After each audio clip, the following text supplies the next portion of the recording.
This is horrible. So now I'm gonna finally have proper tools. Beautiful box. Everything is in it.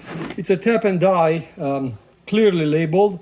These are M, metric. These are SAE, for United States standards. So both of them are here. So yes, it looks good, but let's put it to the test, see how good it actually works. So it's clearly labeled. This is an M6 spacing 1. So this is an M6. You can see clearly labeled M6-1, and this one, it's exactly the same thread. So this is an M6 over here, clearly labeled M6-1. So this is the same tap for the bolt. So we're gonna drill a hole today and then see how well this is gonna fit through. So let's see if we could thread this real quick. We're gonna drill a hole.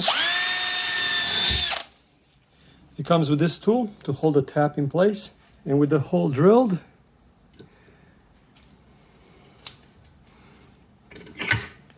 you have very good feel to it.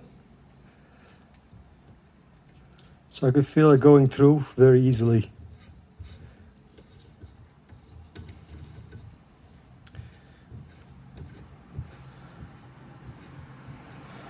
Very nice. We went through both sides.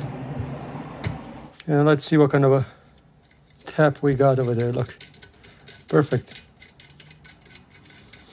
Right, so that worked really great. Sometimes you have the opposite going on. So right now I have a bolt that has a messed up thread. Can you fix that? Because this is not going through.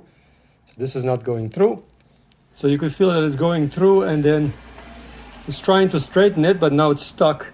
At this point, we could use this tool. It goes both ways. You could use this tool in this way or the other way around. So you don't have to use it one way or the other. And there it is. This is fixed.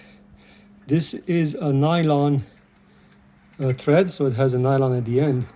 But the thread is good enough to go through, and even the nylon part, you could push it through. This is one of those nuts that doesn't allow you. It doesn't come off by itself. So yes, you have everything. M6-1, M7-1, M8-125, M9-10. So you have all kinds of sizes. Also, you have them here. You have an M6 at 1 over here, M7 at 1. You have an M8 at 125. So you have all kinds of sizes over here. Also, I like that it comes with a little piece of foam. So when you close it, right, and you flip it upside down, right, it doesn't go all over the place. So the things stay in. So everything is held together really, really nice. Where my old one, if you did this, look at this mess. Yeah. Yeah, try to find the right one now. And it fits into my tool bench. So win-win. Yeah, this DURATECH tap and die. I think I'm gonna be very, very happy. Next time I'll have to do some work around the garage on it, that's for sure. Thanks for watching.